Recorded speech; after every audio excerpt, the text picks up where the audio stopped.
Hey leaders, I know it's been a while since I've sent you one of these videos, and I said this at the beginning of the year that my goal was to send you at least one or two videos a month, kind of this almost like every other week thing, because I really believe that when the ministry is at its best is when I am constantly pouring into you guys and helping you be the best leaders that you can be, and giving you the resources and tools necessary so that you can show up every Wednesday and love your students and help them know Jesus better. But as a lot of you guys know, this last 2 months has been kind of crazy for me. Just between the holiday season with December and then most of my January was taken up with being psyched out by a baby, thinking that our little girl Parker was coming sooner than she was. And even now, only it's about 2 weeks since she's been born. And so I was in a very crazy season and probably will still be for some time. You guys know about seasons, but being in the season that I was in, honestly, I feel like I said this last week briefly in the message, but my mind has been occupied with my family, and that is my first ministry and always will be my first ministry. But if you felt like I was a little bit coasting or on autopilot, it's because I was. And, my goal is to never be in a spot where you guys feel neglect from me as a leader.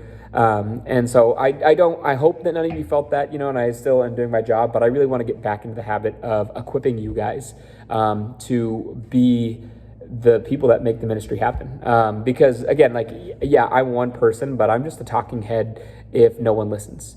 If you guys don't show up and you're not in your groups, discipling them, helping them apply these messages in their life, if you're not there greeting students and building these relationships with them, then it's really just a shallow, I'm nothing more than, again, a talking head, a video they can watch for maybe some encouragement every once in a while, but you are the ones that take the ministry and make it happen. You're inviting friends, building a relationship. And so I'm just so appreciative for you guys, and I really believe that you're the backbone of this ministry.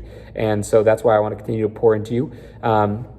And so, now that we have Parker at home, Heather and I are starting to get our feet under us a little bit and establish what's next for us. So that's a little bit about me in this last season and why maybe even you felt some lack of focus. But what I want to encourage you guys is my heart is here. I am so passionate about our students and our students being discipled, knowing Jesus, and too, I feel like every time I have a kid of my own, it just gives me a new lens for, it just softens me and shows me a new appreciation, a new kindness, and a new grace for all the students that we have in our ministry.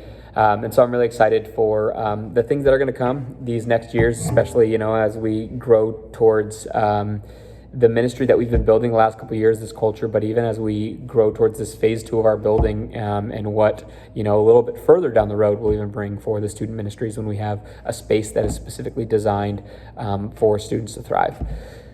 But what I want to do with the last few minutes of this video is explain, there's a survey that I sent to you guys in an email.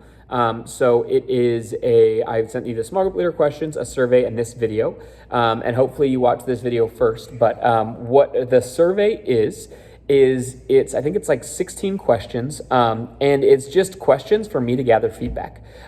It's asking, there's different categories, so there's different sections, and they're asking different things like, hey, how can we, the quieter students, how can we make them connect more? Is there anything, is there anything that you feel like our students need to hear? Are there challenging topics that we haven't brought up that we need to address with the students, things like that? So basically, it is just a long list of questions that I want you guys to critically think about. So maybe read them all over, spend some time thinking about them, take a week or so to answer the questions.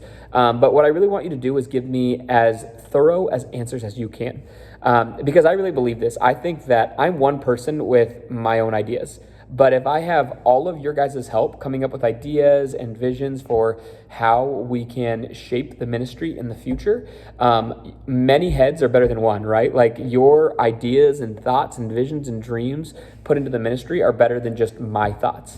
And so that's what I really hope this survey does, is just get the thoughts that you have of, hey, how can we make this ministry the best as possible, to get those thoughts out of your head and onto paper or a Google survey in this case, in order that we can start making some of these things happen and that we can have the best ministry possible. So I hope you guys are having a great week and staying warm in this very, very cold week. And I'm excited to see some of the answers you guys come up with on this survey. I'll see you guys Wednesday.